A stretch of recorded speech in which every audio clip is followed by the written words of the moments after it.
Hi කොහොමද ඉතින් ඔයාලට? ඉතින් ඔයාලට සුබම සුබ දවසක් වේවා. අද වීඩියෝ එක ඉතින් මොකක්ද කියලා ඔයාලා දන්නවනේ. අඩු වියදමකින් පහසුවෙන් හදාගන්න පුළුවන් වගාවක් මේක. ඉතින් ඇපල් පේරවල ඇපල් වලට සමානම රසක් තමයි තියෙන්නේ. හරිම රසයි ඉතින්. ලොකුවට ඉඩ නැති කෙනෙකුට එක ගහක් හදාගෙන බලන්නකෝ. අපිත් ඉස්සරලාම එක ඇපල් පේර පැලයක් තමයි හදාගත්තේ. හරි එහෙනම් අපි දැන් බලමුකෝ පේර ගස් කොහොමද කියලා.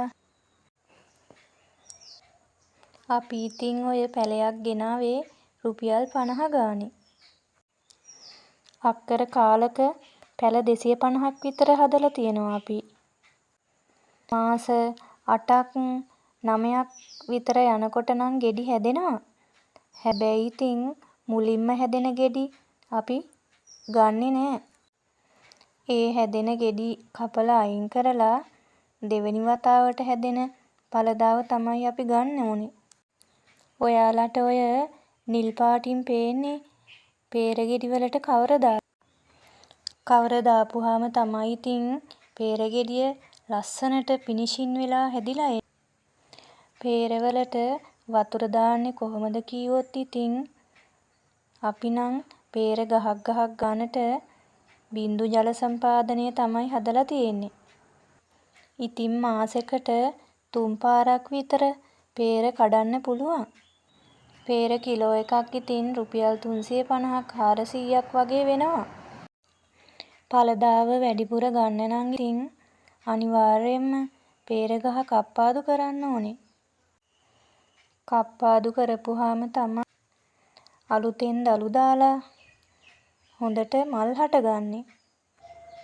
ඔයාලා මුලින්ම දැක්කේ ඒක තමයි මුලින්ම හදපු පේර ගහ.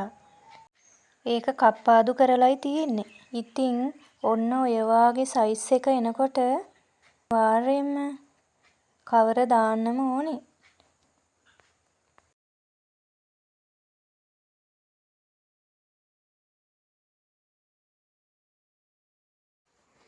පේර කොළ වලින් ඉතින් අපේ කොණ්ඩෙට හොඳ පෝෂණයක් ලැබෙනවා කියලා ඉතින් ඔයාලා දන්නවනේ. මං ඉතින් ඔලුවට ගාන්න තෙල් හිඳිනකොටත් පේර කොළ දාලා තමයි හිඳින්නේ. ඔය බලන්නකෝ ඇපල් ගෙඩි වාගේ තියෙන ලස්සන. ඉතින් වගා කරන්න කැමති කෙනෙකුට එච්චර අමාරු නෑ. හරිම ලේසියෙන් වගා කරගන්න පුළුවන්.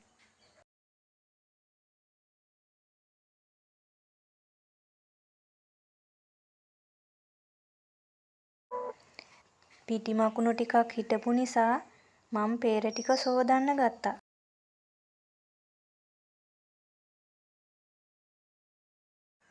ඉතින් අපේ ගෙවත්තට ඕනම කරන දෙයක්නේ පේර ගහ. වියලි කලාපේ නම් ඉතින් හොඳට හරියනවා. බලන්නකෝ පේර ගෙඩියේ තියෙන ෆිනිෂින් එක. ඒ ඉතින් කවර දාපු නිසා.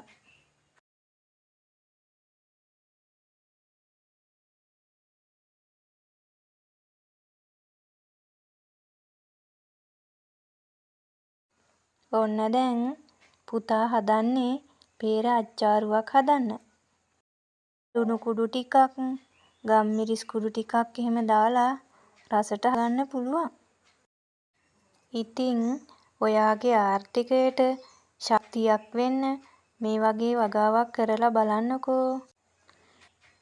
ඉඩකඩ තියෙනවා නම් ලොකු මුදලක් අවශ්‍ය වෙන්නෙත් නෑනේ මේක පටන් ගන්න.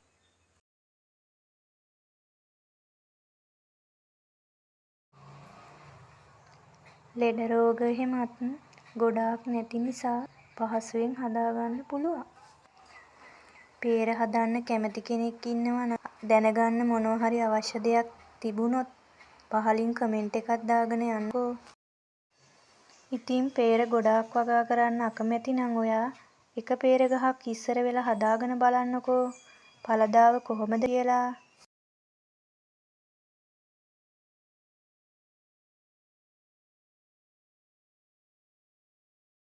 පේරකොටුව ළඟම තියෙන දිවුල් ගහයි අඹ ගහයි හොඳට ඵලදාව ඇවිල්ලා.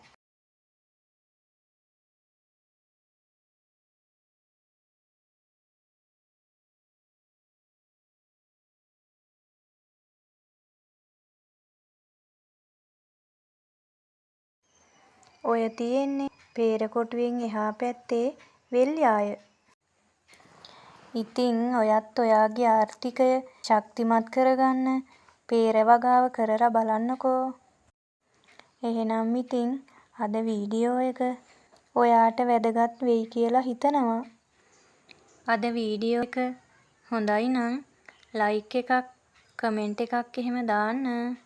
එහෙනම් අදට ගිහින් එන්නම්. සතුටින් ඉන්න.